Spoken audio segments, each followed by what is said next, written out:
এ কি? হ্যাঁ, কারা? কারা তোমরা? তোমরা কারা? হ্যাঁ, হ্যাঁ, হ্যাঁ, হ্যাঁ, হ্যাঁ।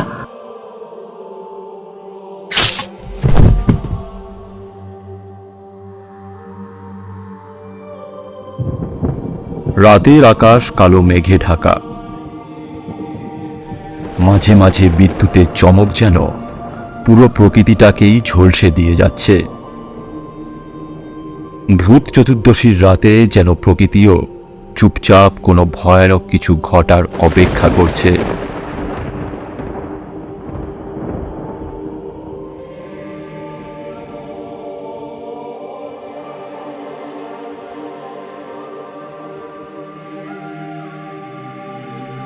পাড়ার বাড়িগুলোতে আলো জ্বলছে, কিন্তু সেই আলোতেও যেন একটা অদ্ভুত নির্জনতা রয়েছে। কোথাও যেন একটা অসহ্য চাপা ভয় কাজ করছে আজ।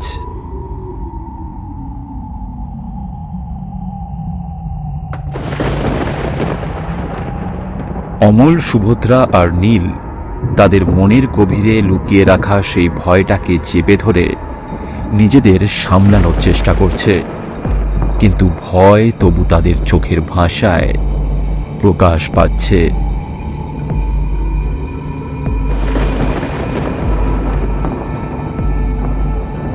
চল চল, আর দেরি করিস না। চিলেকোঠায় গিয়ে প্ল্যানচেটটা শুরু করি। আজ রাতেই জানা যাবে সত্যি আত্মারা আসে কিনা।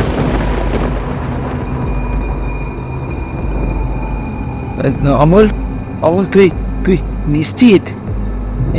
এটা কিন্তু ভয়ানক কিছু হতে পারে রে। আমি আগেও বলেছি। অমল, আমি জানি না, আমার ভীষণ ভয় করছে।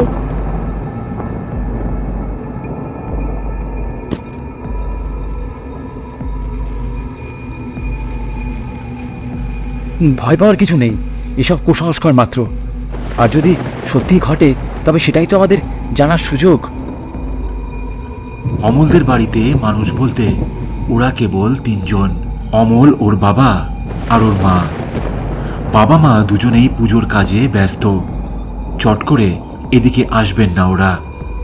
সেই সুযোগটাকেই কাজে লাগাতে চায় ওরা। অমলদের বাড়ির চিলেকোঠার ঘরটা বহুদিন হলো বন্ধ হয়ে পড়ে রয়েছে। মানুষ থাকার যোগ্য না হলেও প্ল্যানচেটের জন্য একদম উপযুক্ত জায়গা এটা। ওরা 3 জন একমত হয়ে তাই এই ঘরটাতেই প্রবেশ করল।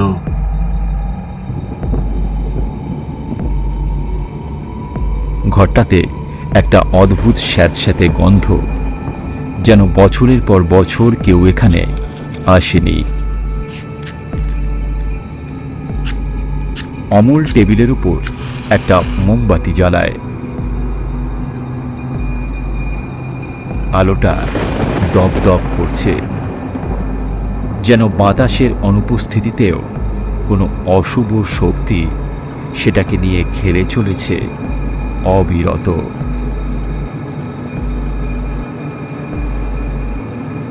এরপর ওরা 3 জন একসাথে শুরু করলো প্ল্যানচেট।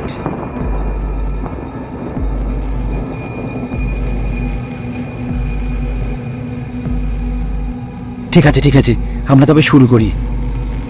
সবাই একসাথে হাত রাখ, চোখ বন্ধ কর, আর আমার সাথে সাথে বল, মৃত আত্মা আমাদের কাছে এসো। মৃত আত্মা আমাদের কাছে এসো। মৃত আত্মা আমাদের কাছে এসো। মৃত আত্মা আমাদের কাছে এসো। আমাদের কাছে এসো। আমাদের কাছে এসো। আমাদের কাছে এসো। আমাদের কাছে এসো। ওটা কি? আমাদের কাছে এসো। ওটা কি? ওটা কি? ওই যে ওই যে ওই যে ওখানে জানালার বাইরে কিছু যেন একটা নড়লো। কি ওটা?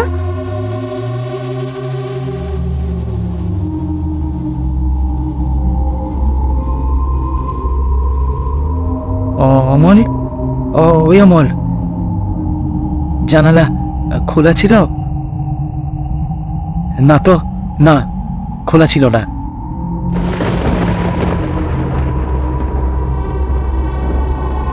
ঠিক তখনই ঘরের জানলাটা সজোরে খুলে গিয়ে এক ফালি ঠান্ডা দমকা হাওয়া ঘরের ভেতর ঢুকে পড়ল। মোমবাতির আলো তখন যেন একটু বেশি করেই দপদপ করছে, যেন সে আলোকিত হওয়ার জন্য সংগ্রাম করছে প্রতিক্ষণ।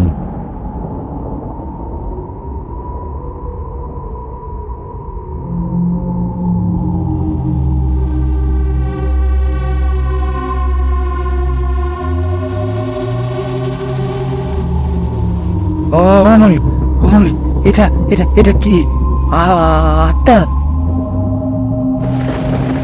নিশ্চয়ই কিছু নয়, এটা হাওয়া।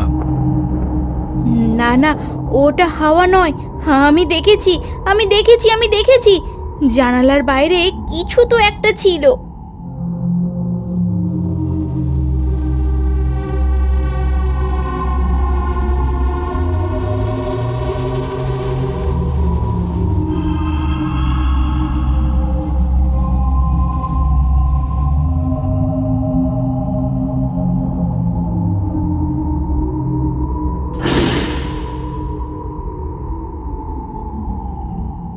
হঠাৎ ঘরের কোণ থেকে একটা সাদা ছায়া ভেসে উঠল। তার মুখ নেই, কেবল এক অন্ধকার গহ্বরের মতো দুটো চোখ, যা কেবল শূন্যতার দিকে তাকিয়ে রয়েছে। এমন একটা কিছু যে এত তাড়াতাড়ি ঘটবে সেটা ওরা কল্পনাও করেনি। সেই ছায়া মূর্তিটা যেন কিছু বলতে চাইছে ওদের।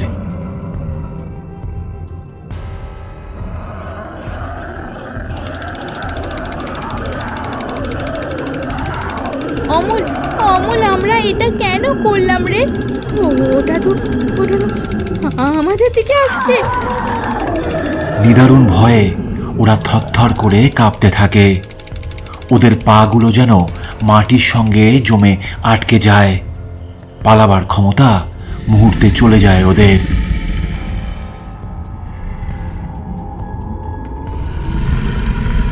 ঠিক তখনই দরজার বাইরে একটা কণ্ঠ শোনা গেল। অমল, অমল, তুই কোথায়? ওদের তিনজনের রক্তই তখন হিম হয়ে গেছে। ওরা যেন কোনো ভয়ানক খেলার মধ্যে ঢুকে গেছে। সেই কণ্ঠটা আবার ভেসে এলো। অমল, অমল। সেই ডাকে সম্বিত ফেরে ওদের সকলের।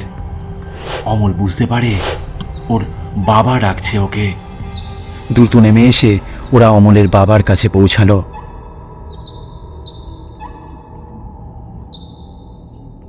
লম্বা বারান্দায় একটা চেয়ারে বসে আছেন অমলের বাবা। ওরা তখনও একটা ভয়ানক ঘোরের মধ্যে আচ্ছন্ন হয়ে আছে। বাবাকে কিছুই খুলে বলতে পারে না অমল।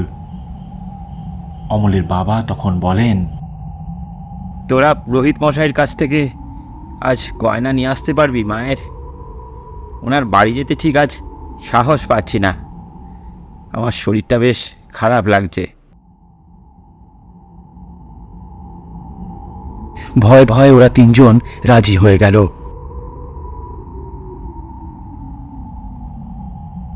পথে নামতেই চারিদিকের অন্ধকার যেন আরো গাঢ় হয়ে এলো। অক্টোবর মাসের শেষ হতে চলল। বাতাসে তখন একটা শিরশিরে ভাব চলে এসেছে। ভূত চতুর্দশীর রাত যেন সেই শিশিরানিটাকেই বাড়িয়ে তুলেছে কয়েক গুণ। বাতাস যেন সেদিন খুব ভারী। আকাশ চেরা বিদ্যুতের ঝলক যেন ক্রমাগত আভাস দিয়ে চলেছে কোনো এক অশনি সংকেতের। হাওয়ায় একটা ঠান্ডা গন্ধ, মৃত শরীরের গন্ধের মতো। ওরা দ্রুত হাঁটছে, কিন্তু মনে হচ্ছে যেন কেউ ওদের পেছন পেছন আসছে। কাল মা কালীর পুজো, তাই ভয় পেলেও গয়না ওদের আনতেই হবে আজ। বংশ পরম্পরায় পুরোহিত পরিবারের কাছেই গচ্ছিত থাকে রায়বাড়ির মা কালীর গয়না। বংশের এই রীতি আজও অপরিবর্তিত এবং অটুট।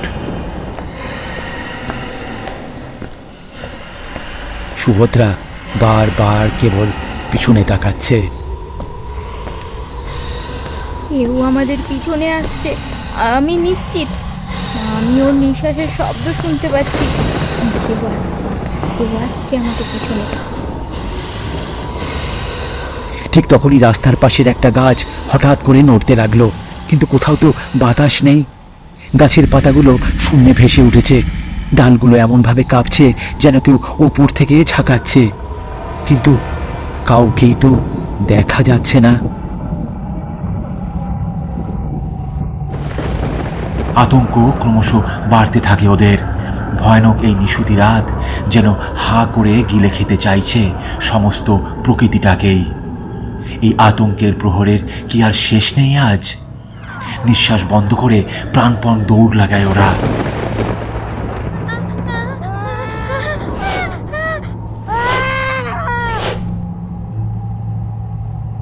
কিন্তু ওরা জানতো না, এর থেকেও ভয়ঙ্কর এক বিভীষিকা অপেক্ষা করে আছে ওদের জন্য। ওরা যখন পুরোহিত মশাইয়ের বাড়িতে পৌঁছালো, তখন বাড়িটিতে টিম টিম করে জ্বলছে কয়েকটি প্রদীপ। ঘন কালো চাদরে ঢাকা সেই বাড়িটা ভূত চতুর্দশীর রাতে যেন একাকী নিঃসঙ্গ। অমল কড়া নাড়ে দরজায়। পুরোহিত মশাই এসে দরজা খুললেন, কিন্তু তার চেহারায় যেন বিকৃত একটা হাসি। বাবা অমল, তোমাদেরই অপেক্ষা করছিলাম। তার গলার স্বর যেন অনেক দূর থেকে আসছে, যেন মৃতদের জগৎ থেকে।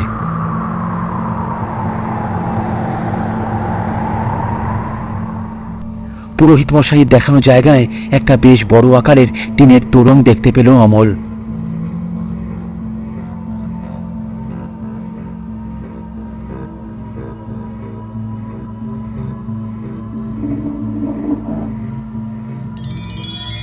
সেটা খুলতেই তার মধ্যে দেখতে পেল ওদের মা কালীর অলংকারের বাক্সটা। পুরোহিত মশাই হাত বাড়িয়ে বাক্সখানা অমলের দিকে এগিয়ে দিলেন। বাক্সটা সঙ্গে নিয়ে বাড়ির বাইরে বেরিয়ে এলো অমল, সাথে সুভদ্রা আর নীল।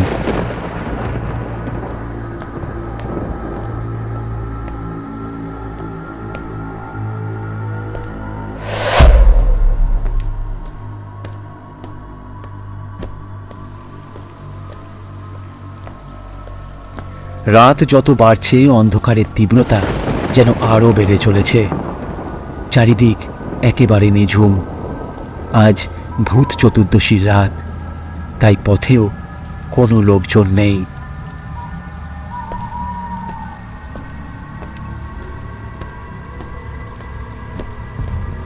কিছু দূরে আসতেই একটা বড় গাছ থেকে হঠাৎ তিনজন ষণ্ডা চেহারার লোক অমলের সামনে লাফিয়ে পড়ল।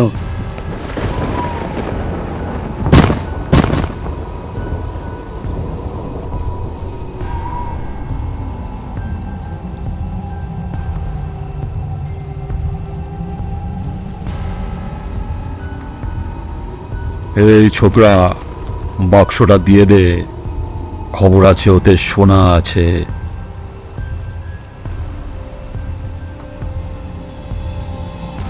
এ কি?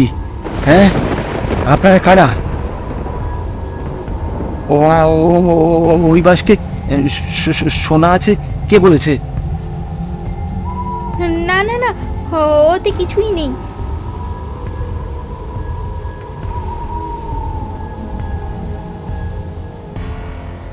হ্যাঁ, চুপ কর, চুপ কর।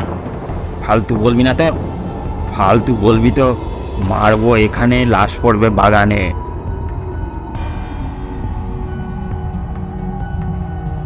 এই বলেই অমলকে ধাক্কা মেরে ওর হাত থেকে বাক্সখানা কেড়ে নেয়। এ বেলাই, বেলাই, বাক্সখানা খোলতো, দেখি কত গয়না আছে ওতে। অমনটা একদম করবেন না। একদম বড় বড় কথা বলবি না। তোদের তিনটাকে কেটে এই জঙ্গলের মাঝে পুঁতে রেখে দেব। দেখি কে তোদের বাঁচায়।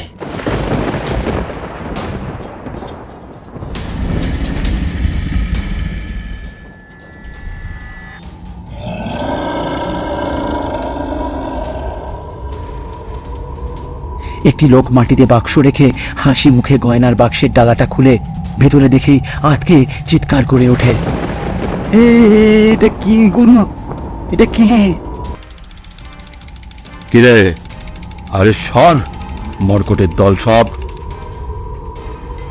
সর্দার উঁকি মেরে দেখে বাক্সের ভিতরে রয়েছে পুরোহিত মশাইয়ের কাঁটা মাছ।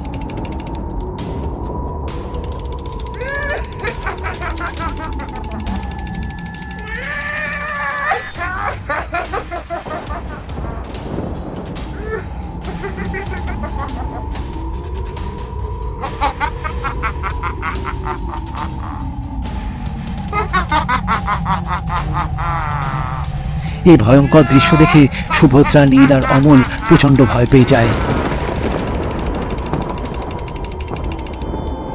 ওরা পিছনে তাকিয়ে দেখে ধরহীন দেহ নিয়ে দাঁড়িয়ে রয়েছেন পুরোহিত মশাই।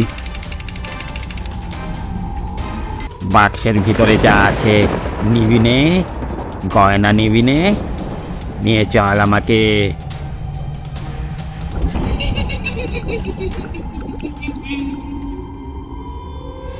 তার হাত দুটো ধীরে ধীরে লম্বা হতে থাকে, আর সেই লম্বা হাত দুটো গুন্ডাটার পা টেনে ধরে। পুরোহিত মশাইয়ের সরু সরু লিকলিকে হাতে কাপড়ের পুতুলের মতো ঝুলতে থাকে বিকট চেহারার দুই গুন্ডা। ভয় তাদের চোখ মুখ সাদা হয়ে গেছে। কয়েক মুহূর্তেই গুন্ডাগুলি একে একে সংজ্ঞা হারায়।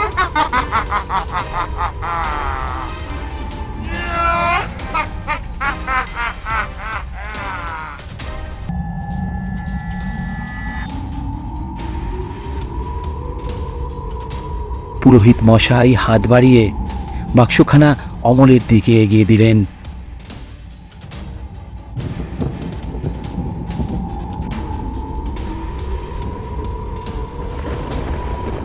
ভয় পেও না, ভয় পেও না বাবা, এটা তোমাদের জন্যই। আজ ভূত চতুর্দশীর রাত, আজ রাতেই তো সব সীমা ভাঙে। গয়নাগুলো নিয়ে যাও তোমরা, আমার কাজ শেষ হোক। এরপর এক মুহূর্ত আর দাঁড়ায় না ওরা, সোজা দৌড়ে একেবারে বাড়িতে গিয়ে ওঠে।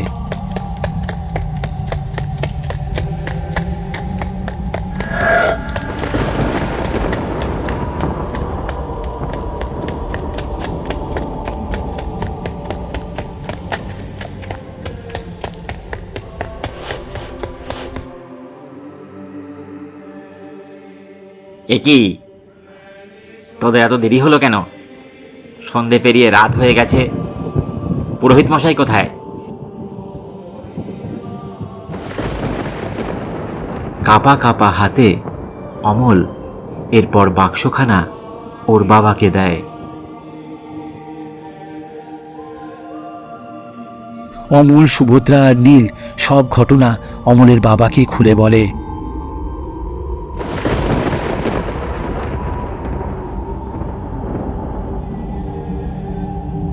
অমলের বাবা বাক্স খুলে দেখেন তাতে সোনার গয়নাই তো রয়েছে। এইতে তো গয়নাই আছে রে অমল, তোরা কি সব বলছিলিস? তখনই অমলের বাবার ফোনটা বেজে ওঠে। এখন আবার কে ফোন করছে?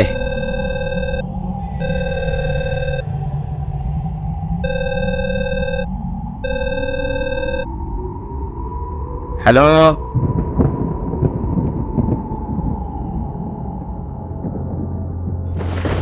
হ্যালো সুনির্মল দা, আমি তপন বলছি দাদা। একটা খুব খারাপ খবর আছে। বলছি তোমাদের বাড়ির ঠাকুর মশাই আজ খুন হয়েছেন। একদল গুন্ডা ওনার বাড়িতে চড়াও হয়। সম্ভবত তোমাদের মা কালীর গয়নার বাক্সের লোভেই চড়াওটা হয়েছিল, কিন্তু ঠাকুরমশাই প্রাণ থাকতে সেই বাক্সের সন্ধান ওই ডাকাত দলকে দেননি। তারপরেই ওরা একরকম আক্রোশের বশে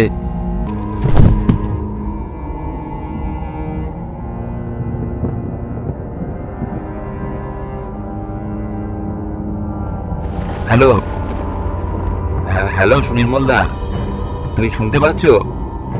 হ্যালো হ্যালো হ্যালো সুনীল মোল্লা, হ্যালো।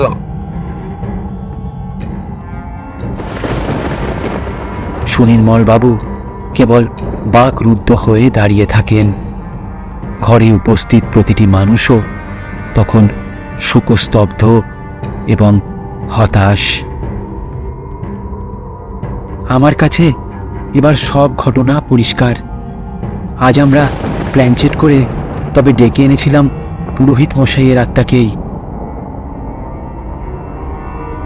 আজ ভূত চতুর্দশীর রাতে পুরোহিত মশাই মৃত্যুর পরেও নিজের দায়িত্ব পালন করে গেলেন। ওনার শেষ কাজে যেন কোনো ত্রুটি না হয় তা আমাদের সকলের দেখতে হবে। সবার চোখের আড়ালেই একটা সাদা ছায়া ধীরে ধীরে দরজা দিয়ে বাইরে বেরিয়ে যায়।